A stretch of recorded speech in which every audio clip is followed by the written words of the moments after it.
discuss the EU and recovery, something that we've been discussing in the previous months, something that we will be discussing the upcoming months. It's really a hot topic that will sort of frame up the future of the Europe that we will be seeing and living in the upcoming years or the decades. But just a few technicalities. Please turn on your cameras, turn off your microphones, unless you are speaking. This session is recorded. It's also live streamed on our YouTube channel, so you will be able to see it later on. But before we start, I will give a short word to my colleague Andrea to introduce also this session. Thank you so much, Marco. And thanks to Mr. Dragoș Pîslaru, our guest speaker today, who is actually leading these conversations, or let's call them consultations, that the Office of the European Parliament in Croatia is merely facilitating. The point is to connect Mr. Pîslaru with as many Croatian stakeholders as possible on the topic of resilience and recovery plan of the European Union. And as we commented before with Mr. Pîslaru, we would love to make this a rule, not a precedent, and we are happy to welcome even more MEPs from various EU member states for a similar format. But without further ado, I will first give the floor to Mr. Pîslaru, and then we will go on with the questions from our partners and stakeholders that I'm sure there are many. So please, Mr. Pîslaru, give us a frame for this discussion. Thank you very much, Andrea. Thank you very much, Marco. Thank you, EPLO Croatia. And I would specifically would like to thank Ms. Violeta Stanicic, the head of the EPLO, for the opportunity that we have. I really would like to also thank, I would say, the most important actors of today, that is the participants, for wishing to join me today in this exercise. It's kind of a new practice for MEPs. But the truth is that it shouldn't be. This should be just a normal exercise of exchanging views. And right now with the technology, we can actually have it at our fingertips. So I'm encouraging my colleague MEPs to do that as often as possible. And I'm encouraging you as well to just ask for it. And you will be surprised if you ask for something that, you can actually really get it. So this is very important. I think that we in Europe should actually stick together when it's about important transformations. And indeed, when the recovery plan was announced, I felt hope. As I would say many or most of the EU citizens felt as well. And best of all was the component encouraging member states to run vital reforms and investments in order to prevent or to increase the capacity to face shocks in the future and to prevent the bad effects that we had from the pandemics. So we are talking about the Recovery and Resilience Facility. This is a program with a big budget. It's actually 672.5 billion euros. So this instrument is actually providing financial support for member states via grants and loans in order to finance these reforms and investment that I've been mentioning. And this actually is working based on a plan, what is called a Recovery and Resilience Plan, that the member states should actually submit to the European Commission as part of a long-term vision for recovery and resilience post-COVID-19. And it's really important because it's not just going back to the, what was happening before the pandemics. It's actually to, more or less look into the future and see how we can deliver for the citizens, the ambition and raising the bar for the ambition that we want to moving forward. I specifically know that Croatia's year was in fact more difficult than most of the member states was because the country suffered a triple shock.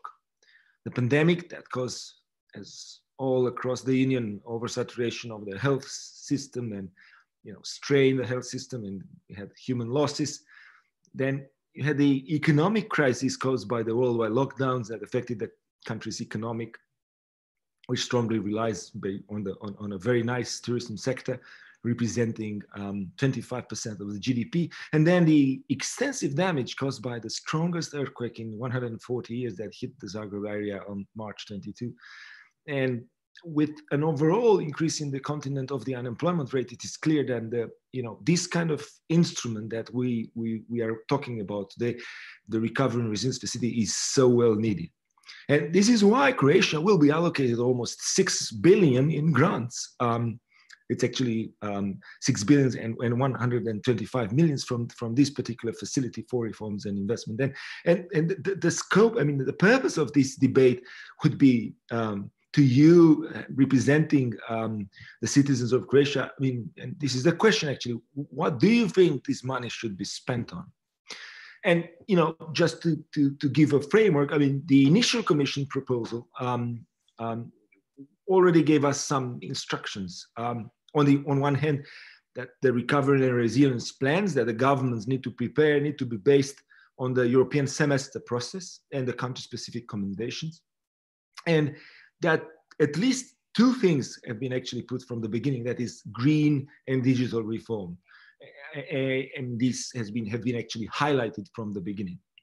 Now, I am actually Renew Europe member of the European Parliament. I'm a co-rapporteur on this file at the Parliament level, together with Siegfried Mureșan from EPP and Eder Gardiazabal from SD. And the 3 of us are actually working together to, create this kind of integrated approach for the Recovery and Resilience Plan, and to try to target and reform and investment, obviously starting from what the Commission put forward, the green and digital transformation. So I come now in front of you and I wish you to present my vision, our vision from the Parliament, and together with your help to further shape it or even change it if you think it's not accurate with your expectation, with the expectations of the Croatian citizens. I mean, the Parliament's position, we've just tabled the report at the end of August, based on an initiative that was actually of my own. We actually show the structure of 6 pillars, which we believe that is bringing more coherence of the process, for the process and for the recovery and resilience plans that the member states need to design and transform into benefits for the EU citizens.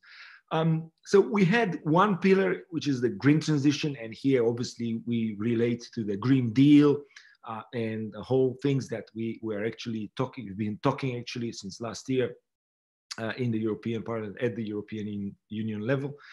The second pillar is indeed the digital transformation. And, both for the green pillar and the digital pillar, the Parliament has actually shown the right leadership to push the agenda further. What we've then contributed to is to have a 3rd pillar on boosting competitiveness and productivity. And by that, we said that we need a pillar to stimulate innovation, entrepreneurship, business environment, in particular the SME sector. And because we are going to have a new EU industrial policy that will probably be adopted by the end of this year, we would like to see that developing the ecosystem and reinforcing the value chains in Europe would actually have a source of funding for that. So we should, again, not only aim at recovering at GDP levels before the crisis, but to go further, raising the bar to boost the EU competitive position. So this current crisis can actually be transformed into a good opportunity to boldly pursue economic leadership in a coordinated way. For Croatia, investments in, for instance, I would give just an example, tourism ecosystem, because this is one of the 14 ecosystems highlighted by Thierry Breton, the Commissioner for Industry. I mean, this would be essential. So this is actually the 3rd pillar. Then we have a 4th pillar, which is about social cohesion. As said by Ursula von der Leyen, the President of the European Commission, we should and we cannot leave anyone behind. And I would say that the crisis has actually shown amazing examples of how solidarity reinforces the resilience of our societies. Throughout Europe, we had young people, doing shopping for their elderly neighbors or relatives, or even unknown person. We've seen, the mobilization of, first-line workers.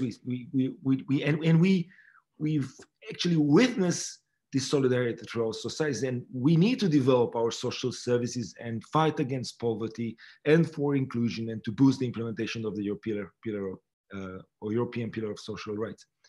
So this would be the fourth pillar, the social cohesion component. Then a fifth pillar, it's about institution and public administration. And we need institutional resilience. How best for a member state to be better prepared to face shocks, if not by strengthening its institutions. I mean, we've seen during the pandemic how the health sector has actually been hit. And right now we know that we need to reinforce to improve the accessibility and the capacity of, for instance, the health system and the care industry, and to increase the overall effectiveness of public administration. So this is the fifth pillar. And last but not least, and this is very dear to me and is my personal touch to this particular report, is the one related to actually the title of the recovery package, which is the Next Generation EU. And I just want to be sure, and I hope that you will join me in that, that this plan that we are putting forward, it's not just meant to suggest with the name Next Generation that this is about the generation that is going to pay the bill. I just really believe that we should put something forward for the next generation to have reforms investing dedicated to them in order to be sure that we are cultivating the European spirit and values within the young generations, and we are thus answering the demographic challenges at EU level. So, without further ado, I would actually propose a pillar dedicated to the next generation, which should put skills and education at the core of recovery and invest in access and opportunity for children and youth in an integrated approach. We need together to ensure that the next generation of Europeans will not become a lockdown generation and will not become Eurosceptic. And in this sense, I will further propose that, around 10% or more than 10% of the recovery and resilience facility plans should focus on the measures for the next generation. Now, just to finalize my intervention, so the structure is with the pillars, it's not enough without the foundation, and a very good basis of a recovery and resilience plan should be created by having some principles that will provide this foundation. So first of all, we do have a consensus in the European Parliament that we should have a firm commitment to the rule of law principle during the whole process, and that sanctions should be provided in case of deficiency related to rule of law. Also, we would like to see that the European semester process would actually be taken into account. Not many European member states have actually implemented the country-specific recommendations, and we need to go with the process further. And the projects need to reflect a EU value added, which will contribute to European economic and social convergence. And also we have an important debate in the Parliament about the respect of the gender balance principle. So all these are horizontal things that are actually important. Now that you have heard my proposal and the details that I'm putting forward, it's time to listen to your thoughts. I will go into a listening mode and to see your comments. We have time until the 16th of September, we, the members of the Parliament, to amend this proposal, to fine-tune or improve it. So we are going to receive amendments and opinions from all the other committees in the Parliament. And I would really like to hear your thoughts about this approach that I put forward, about the structure based on 6 pillars, about the fact that we are having this mix of reforms, but also of investment, about the fact that we have a pillar related to the industrial policy in Europe. That means that we are going to focus on or prioritize some ecosystems that we need to push forward. And I'm really ready to take your input with me and transform it into concrete amendments together with my colleagues, co-rapporteurs. So thank you very much for the opportunity. I'm looking forward to hearing your comments and questions. Thank you. Thank you, Mr. Pîslaru, for kickstarting the consultations here in Croatia. I can assure you that among our guests today, there are people from as many sectors as you've mentioned now in this introductory speech. But if you allow me to use this position a little bit, there's a question for someone who is a bit shy to ask it himself, but I think it's also a relevant voice. He comes from the business sector. his name is Ognjen Bagatin, and he is the CEO of one of the largest private clinics in the country and in the region, actually. And his question goes like this. So he thinks the focus of the recovery should be on small and medium enterprises and not just on public projects. He also believes it's crucial not to make it just about recovery, but about business growth and development. So if you don't mind commenting on this briefly. Excellent questions. I have really good news for our Croatian friend. So first of all, indeed, very well noticed. In the beginning, in the draft from the Commission, and basically just to clarify, so the Commission suggested a draft, then the European Council with that summit that lasted 4 days didn't focus very much on the content of it, but more or less on the figures and how the member states can control the money and so on. So basically we are right now coming from the parliament more on how we are going to do it and what's the scope and the objectives. So that's a very important objective from us from the parliament. So in the initial draft from the Commission, indeed, well noticed, I was saying, it was called reforms and public investments, or public reforms and investment. And indeed, the suggestion was that we are talking about the action from the public sector. And what we've done, and this is, I'm proud to say that this is my own amendment, so we have actually changed that, and right now it reads reform and public and private investment. So this is one thing that I can actually tell you, that we actually allowed in terms of eligibility private investment as well. So this is one good news. The other thing, the whole point of the third pillar, that it's on competitiveness and economic development, that's actually where we are actually going to align ourselves with both the EU industrial policy, and I've mentioned, but maybe it was not highlighted enough, the SME strategy that we are actually releasing this year as well. So basically there are two strategic documents that we are going to release this year, and I'm working from the industry committee, the ITRE committee on them. So one is the EU new industrial policy, and the other one is the EU SME strategy. So I would say that the third pillar would be actually focused exactly on that. And I will also say that indeed, it's not about just recovery, it's about, getting one step further. Right now, Europe has a big challenge from the other, big blocks at worldwide level, with China, and I would say BRICS generally speaking, and even the United States. I mean, obviously they would be a partner, but I mean, obviously we don't want to lag behind. So if we talk about nearshoring, about bringing back things, about strengthening value chains at EU level, all these things are not just fixing what was broken before, but more or less actually putting a leading role for EU for the future. And this is why we would like to have supremacy in technologies related to batteries, to hydrogen, to everything that goes green and digital. So this is on purpose.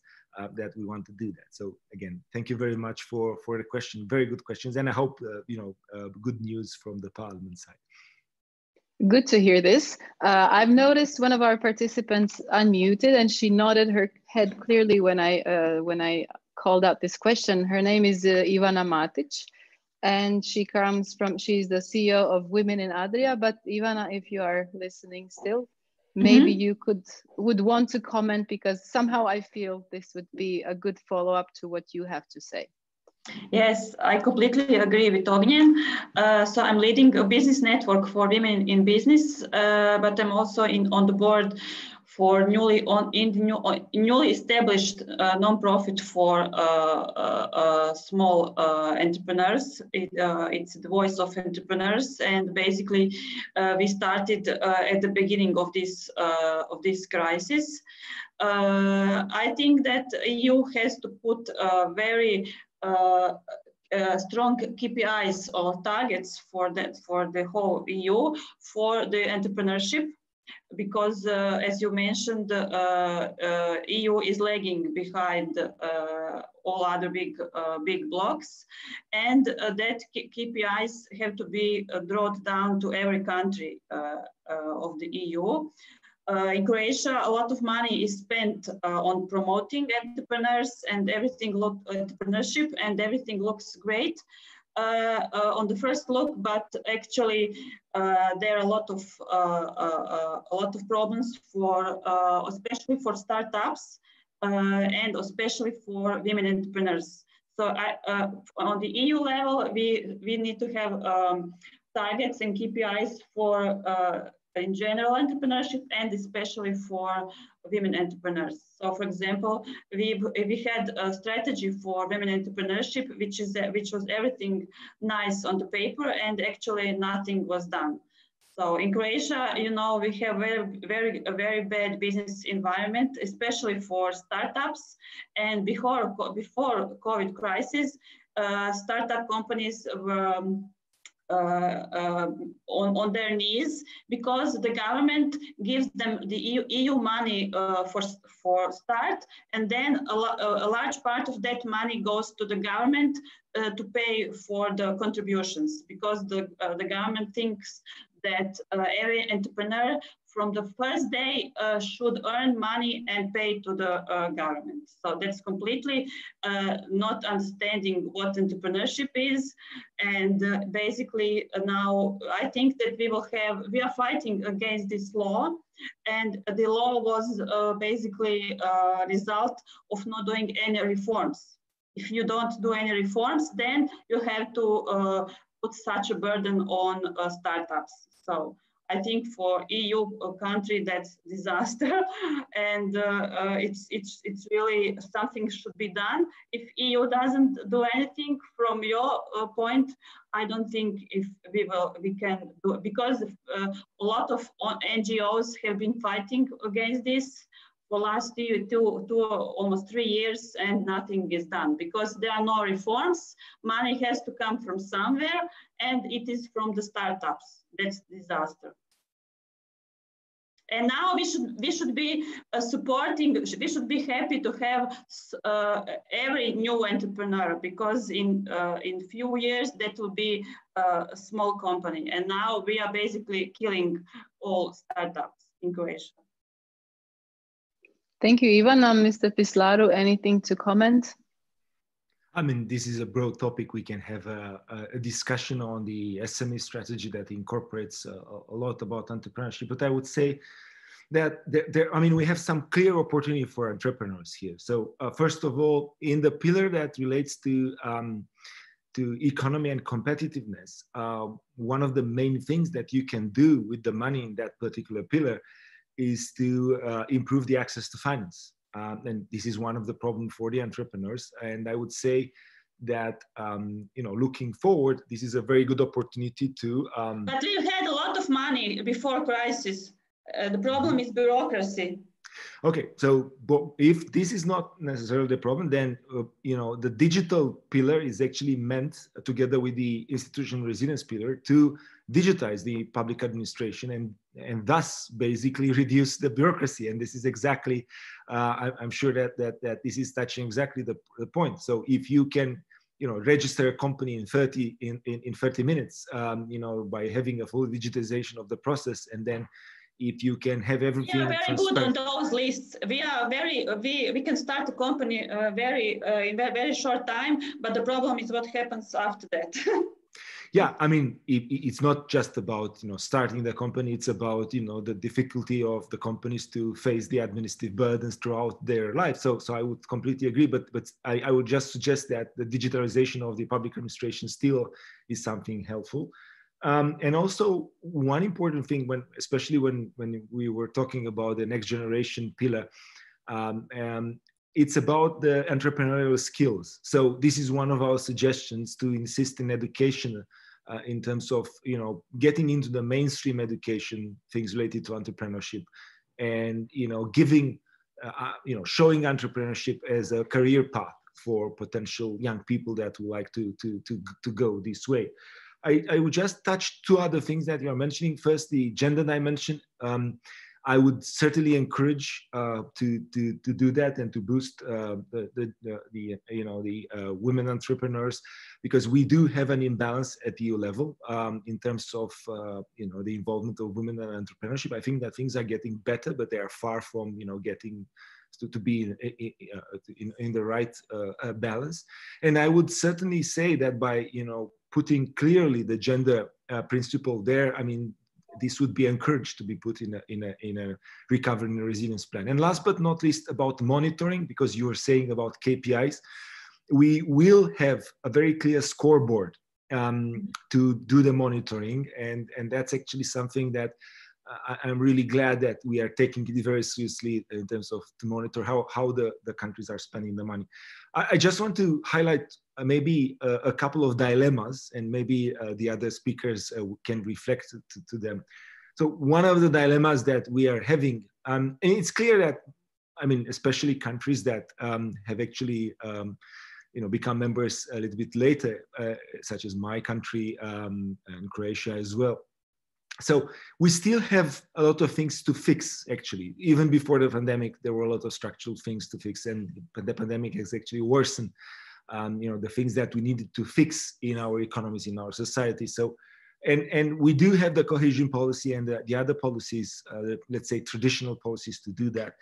So that's one thing we need to do. And the other thing is that we need to leapfrog, to jump, to raise the ambition, and to be sure that we are going to be there with the leadership that's going to be created economically and societally in Europe. So the dilemma is, given the fact that probably, and this is the case for many member states, probably for Croatia as well, that the cohesion policy and tradition policies are not even enough to fix the problems that we have. Shall we use the additional money from the Recovery and Resilience Facility to just have a top up of the usual resources, or shall we use the RRF specifically for leapfrogging, for jumping ahead, for raising the ambition?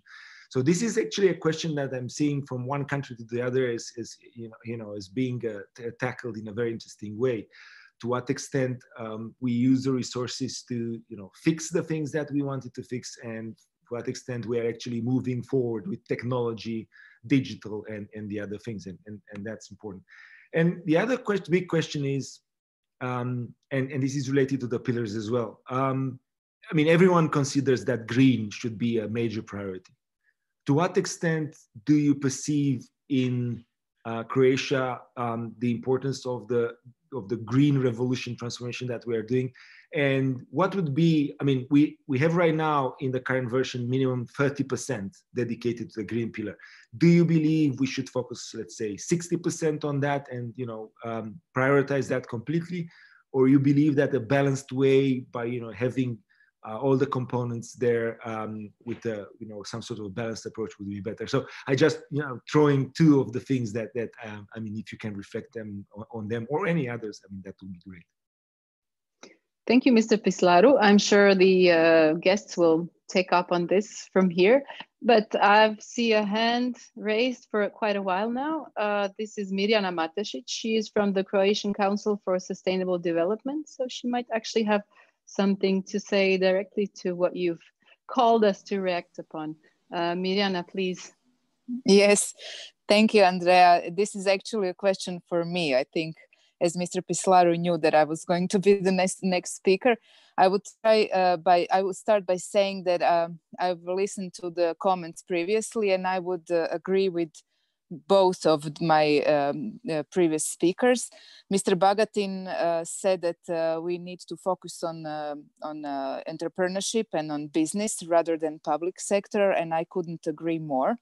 I think that most of the money for recovery should go to the private sector in order to raise competitiveness, to create new jobs, but it has to be based on sustainability criteria. We need to invest into low carbon or zero carbon development, because I have to reflect to the question Mr. Pîslaru asked. 30% to the green economy and the rest to what? Black economy, we need to invest 100% into sustainability. We know that Croatian business is very energy ineffective. We have very high energy intensity in our industry.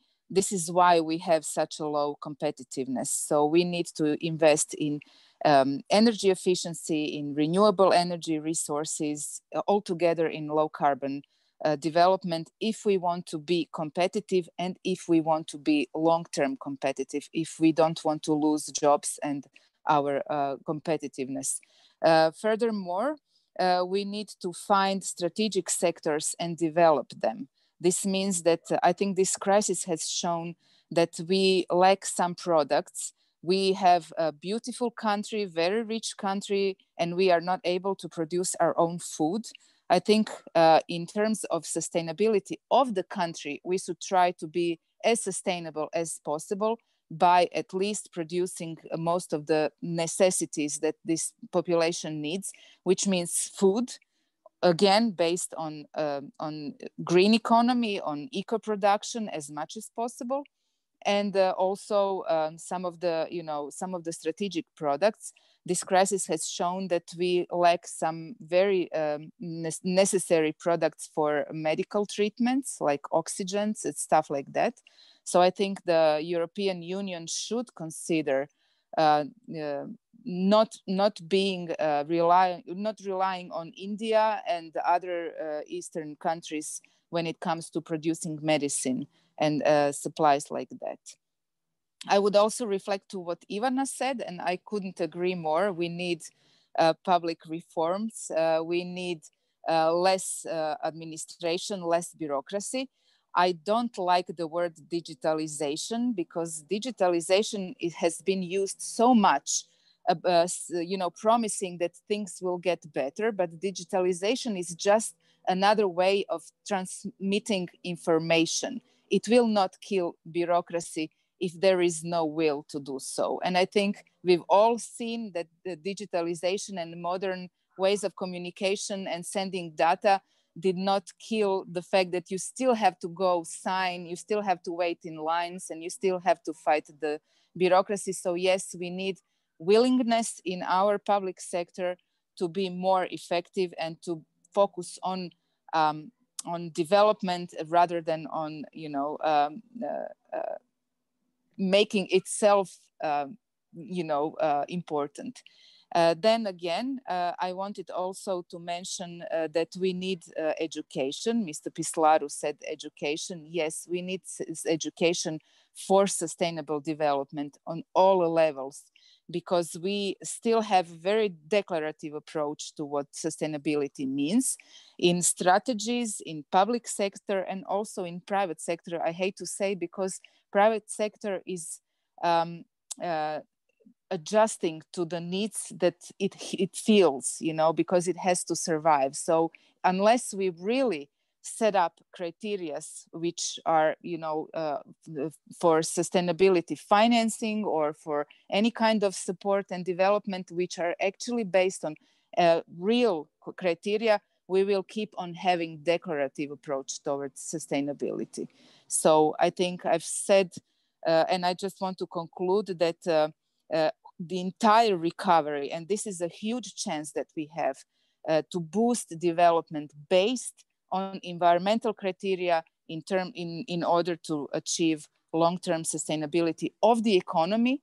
And if economy is successful, then the entire society will feel the benefits of this. So focusing on added value, which is green. Thanks, Mirjana. Thank you so much. Mr. Pîslaru, anything to comment on? First of all, I was actually taking notes, so thank you very much for that. Indeed, let me clarify. The first pillar on green is green fully fledged. It's about decarbonizing, it's about energy efficiency, about the climate targets that we are actually very ambitious in Europe. But then, as you very well mentioned, we have a very clear do not harm principle. So that is, I mean, we're not going to allow anything that will worsen the situation. So no black economy, no. That was not the point. And then we have also, so basically we are going to have also a transversal sustainability principle. That is when, for instance, you are doing social housing, part of the social pillar, you are going to try to do, them as efficient as possible. When we are going to invest in education and skills for the young people, obviously we are going to try to train them and, give them opportunities and access towards the green sector. So, and this goes without saying, for the economy and competitiveness part, when we are actually going to find startups and entrepreneurship and SMEs and, the ecosystem that I was mentioning. So here, I mean, it's clear, no trying to cheat or to, use the, the usual words of, packaging things, but in the end, not having the right content. So we are, very, very clear on that. Now, on the strategic sectors, the whole thing with ecosystems is about prioritizing. The difference in between choosing a sector, let's say a NACE sector, let's say automotive, and that is NACE code production of automobiles, and to focus on an ecosystem that is all the value chains, vertical and horizontally, that's quite important. For instance, when we are talking about the tourism sector in Croatia, if we consider this as an ecosystem, then we look at the food producers, we look at the service providers, we look at everything that provides to the tourism sector. And here I can understand well what you've been mentioning about, ensuring that you have indigenous resources in Croatia. Now, pharma sector is one of the ecosystems. So when you were talking about medical treatment and medicines on pharma and health and care industry, this is one of the ecosystems that will be taken into account at EU level. And otherwise, again, just to reflect on the fact that indeed public reforms are important.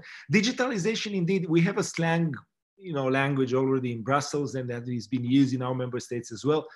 I believe that when we are talking, about really, using the digital for our citizens, we are talking about a user-centric approach. That is, we do things for the sake of the citizens or the entrepreneurs, and if we are actually using digital tools with the perspective of getting the life of our citizens and entrepreneurs better, then digitalization is not necessarily a bad word, but it depends on what indeed is under the label. So thank you very much for this. Thank you, Mr. Pîslaru. And I believe our next intervention might be about the fifth pillar, or the social cohesion, because there was a hand raised by Sunčica Bernardić representing the trade unions. So Sunčica, the floor is all yours. Thank you. I would first like to thank MEP Pîslaru for his intervention. And I would also like to maybe reiterate the points of the previous speakers. On behalf of trade unions, we also definitely want to see that, make sure that the national recovery plans are designed to support just transition towards carbon neutral economy. So this is definitely also a priority for the trade unions, for the workers, for the citizens of the EU, bearing in mind everything that goes on, but also bearing in mind that the transition needs to be just. My question for MEP Pîslaru is, how do we make sure that we not only encourage business growth and development, but also social growth and development, and kind of have cohesion with the European social pillar, and make sure we include and achieve other goals that the EU has set forward for its development. And maybe more in particular, my more technical questions would be, what is your personal view, or the view of your colleagues as well, on the conditions and conditionalities when it comes to funding?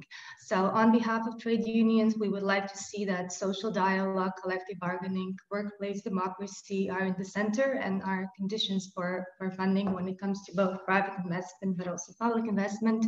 And also we would like to inquire what kind of conditionalities would you support or see feasible when it comes to, for example, tax avoidance, or even paying dividends or executive bonuses, whether these companies should qualify for public funding. I think that's it. Thank you.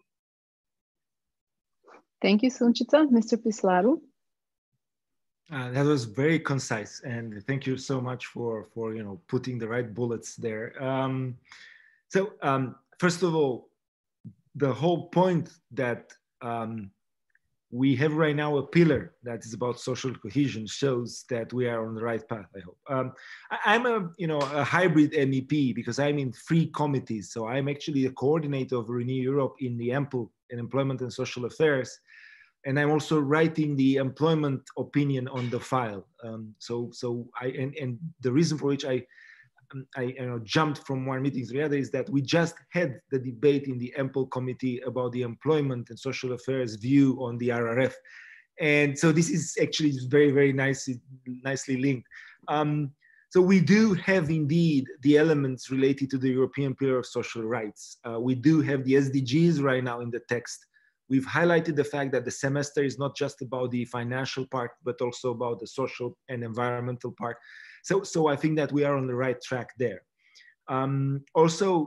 Just to be very clear, and this was actually an amendment that I put forward myself, it's about the consultations that are right now in the text that we proposed a prerequisite. So the recovery and resilience plans should be actually conceived through a process of consultations. Now, obviously, well from practice, one thing is to, do consultations for the sake of consultations. Another thing is to be, thorough in the process, but I'm sure that this is your role to, ensure the checks and balances that the process would actually take place in a well-designed way. But we in the parliament have actually clarified that consultations are needed.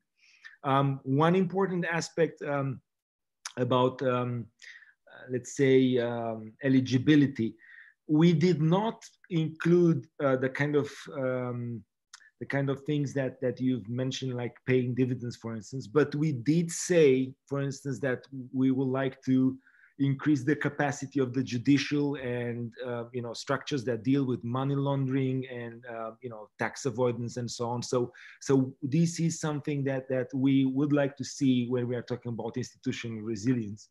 And in terms of eligibility, I mean, there is one thing that we have actually been putting there, that is not to fund capital that is coming from Russia or China or something like that. So if you have a Chinese company in Croatia, I mean, we would be very careful, and this would be probably eligibility criteria, not to fund that company if that company is directly linked to capital that is coming from countries that are not respecting the principles and the values that we are actually putting forward. But I'm sure that, I mean, if you have some ideas to maybe want to contribute alongside these ideas, and I will really encourage you and any other participants to send me these things in writing as fast as possible, because again, before 16th of September, we can just include them if we feel that we've missed something. So really good points. Thank you very much. Thank you. We will make sure we connect all of our participants of the day with your office, Mr. Pîslaru, for any potential further feedback until, you still have, like you said, time until the 16th. So, but without further ado, I think there is something to be said about the 6th pillar as well, or the next generation. And our next guest, that's Josip Milicevic from the Youth Network of Croatia, has a comment and a question, I'm sure. Josip, please. Thank you. Thank you, Mr. Pîslaru, for doing this, and to the members of Croatian representatives, European Parliament, for organizing this. Yes, I do want to briefly point out the youth, since so far the youth has been disproportionately took the biggest toll of this crisis. According to the data from International Labour Organization, 1/6, so every 6th young person lost a job during the crisis, and most of the young people saw up to 20% reduction in working hours. Also, youth employment has gone rapidly up in the last 6 months. There was recently data pulled by the data that shows that more than 10 countries from the EU have risen above 20% of youth unemployment, which is really big. And of course, in the countries of the South, who have traditionally large rates of youth unemployment, is really going up. I mean, Spain is again above 40%.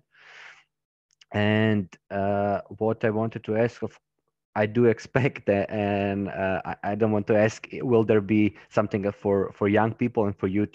I'm sure it will.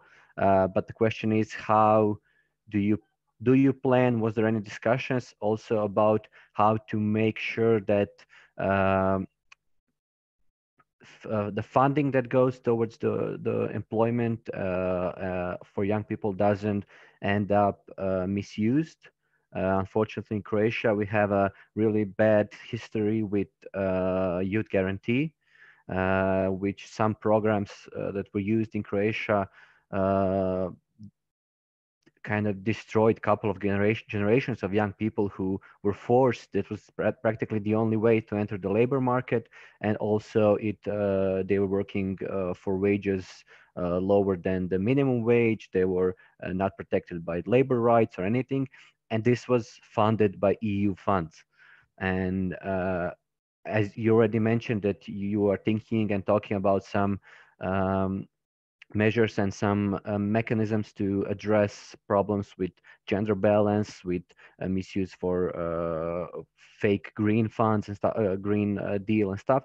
I was just wondering, is there any talk about doing some kind of this protection, especially for the young people, but also in general for people in work?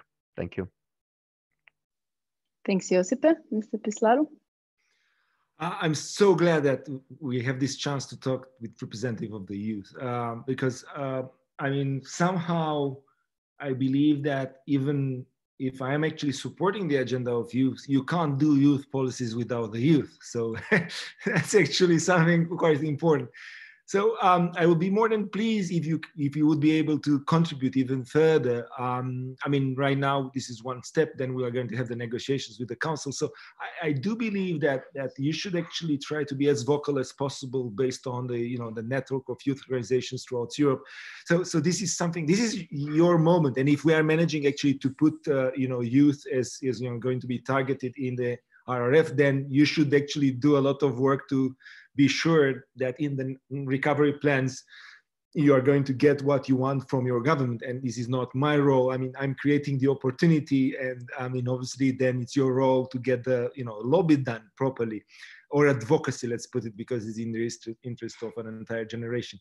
Now, to get it more to the point, right now, and I'm sure that you have actually followed that. So I've mentioned actually, if you were actually reading through the lines, I mean, so there are some strategic transformations that are going on at EU level. So I've mentioned a couple of them. Green Deal, probably everyone knows about it. Digital transformation, yeah, I mean, this with the definition of what digitalization means, but I mean, more or less, we know what it is.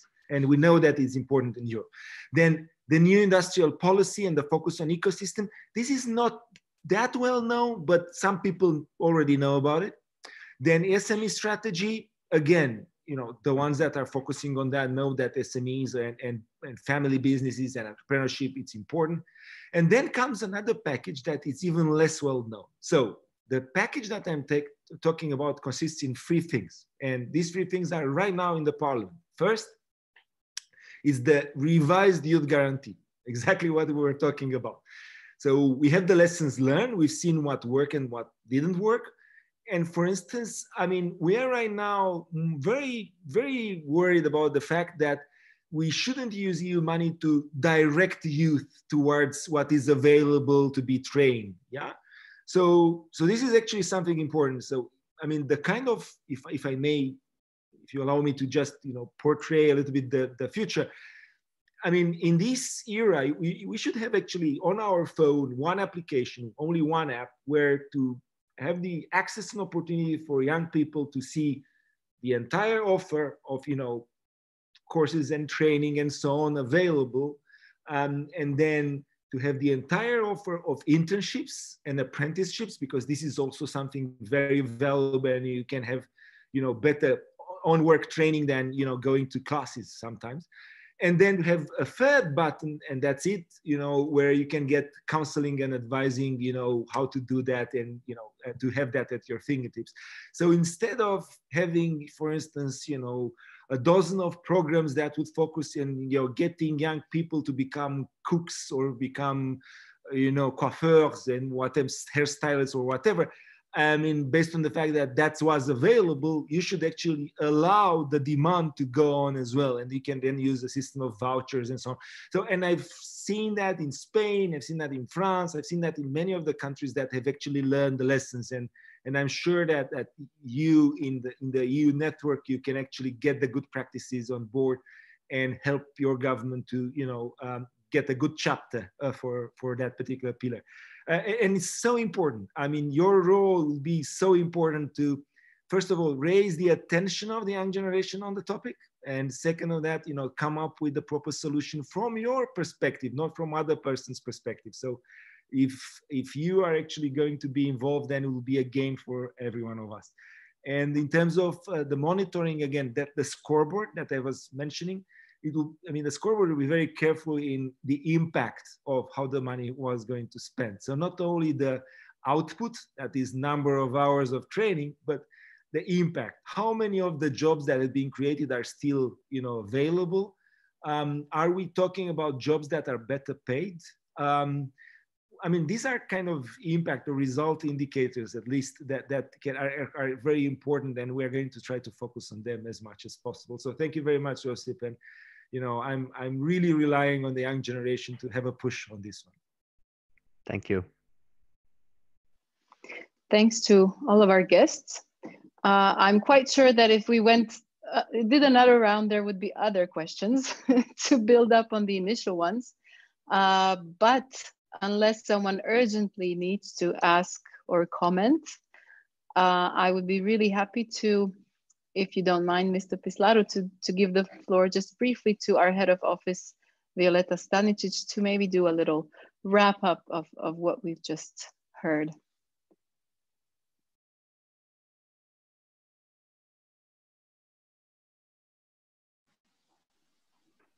I was just trying to unmute, apologies. Not much to say, because we have the rule that when members of the European Parliament and leading members of the European Parliament speak, the administration takes notes. But I would like to actually call on our participants from Croatia to actually use us as a certain transmission to really send their suggestions and, most important, consideration indeed to before discussion debates both in the committees but also in the plenaries are made, because this is how they can impact and influence the legislation in the pipeline, because this is the most important thing, and this is the way the European Parliament is now more and more turning towards the citizens of the European Union, engaging and listening to them, and putting a priority to taking into consideration indeed what is the burning issues and topics on their agenda. That's why I would only like to say that we are here at your disposal to facilitate your contact and transfer your comments, your additional suggestions, your I wouldn't say drafts, but I would say your suggestions in order to facilitate your contacts with the members of the European Parliament, and to try to influence very important changes which are the European Parliament attempts to undertake in order to achieve a meaningful recovery for the European Union. I would like one more time to thank our speaker and Mr. Pîslaru, and to say again that there is a silver lining in the fact that we were more or less under lockdown for a few months and limited in our travels and live contact, because working online and in the virtual way actually made it possible for quite a lot of not only Croatian members of the European Parliament, but leaders various political groups, rapporteurs, leading members of the European Parliament in various committees to now reach out and be in contact also with the citizens of the other countries, as it is in this case. So we very much appreciate this stakeholder consultation, this kind of hearing the European citizen exercise, because we think it further strengthens the visibility and the role of the European Parliament in these challenging, trying times for the European Union. Thank you again. Thank you, Violeta. So we are slightly coming to the end of today's session. Mr. Pîslaru, if you would like to take another minute or two to wrap up or to add something, and then we can slightly end up the discussion. Thank you. Thank you so much. First of all, I would like to, again, thank you very much for organizing for EPLO Croatia. I mean, you're really great, Andrea, Marco. I mean, really, really nice. And I felt quite good alongside, you know, the stakeholders that have been active. I would like to thank, obviously, Violeta Stanisic for, you know, heading such a good team. And I just want to say, and this is, you know, not just, you know, saying words for the sake of words. I'm really impressed about the knowledge and the, you know, very, very good points that have actually been made. And this shows that, you know, the stakeholders in Croatia are very, very well aware of the topics, and, you know, they have a very good view, and this is actually bringing hope to the entire process. I mean, on my behalf, again, I just believe that it's very important to have a direct connection with the European Parliament. We are your representatives. We are here to represent you. And, you know, the more we work together, the more we can avoid, you know, things that really erode European sentiment. We are right now recovering still after Brexit. And we really need to reinforce the unity and you know, the feeling that the European Union, this thing that we are building together, it's something for the benefit of all our citizens. And, you know, the best way to ensure that is to have a very direct communication with the citizens and with the stakeholders. So again, from my side, this is an important file. I'm looking forward to any other, you know, feedbacks or ideas that you would like to put forward on this particular file. And then I would be, you know, at all time at your disposal to comment other important files that are coming. I'm a co-sponsor on the skills agenda that is coming, you know, quite soon, and you know, many other files that are quite important. Regulation 883 on coordination of social security systems, and many others. So, thank you very much for the opportunities. I hope that this will not be certainly the last time, and we just kickstart a good consultation process with the stakeholders in Croatia. Thank you. Thank you, Mr. Pîslaru. Thank you for the initiative. When we received an email from your team, it sounded very interesting for us. I hope that this contribution that you received today from our guests who are coming from various backgrounds, various organizations, I think that you received one really nice cross-sectorial perspective on the topic you are working on. So good luck with your work. We hope that the other MEPs will also take this good practice in their work. We'll be happy and glad to support them in this in processes like this. So as I said at the beginning of this session, you will be able to see it on our YouTube channel. This has been live streamed. We are still live streaming, and don't forget to follow us on our social media. That's the place where you will be able to see all our initiatives, campaigns, ideas. So join us, follow us, and see you in some other EP talks. This was the first one after the summer, but definitely not the last one. We are just starting. So thank you, and yeah, see you soon. Pozdrav, Bog.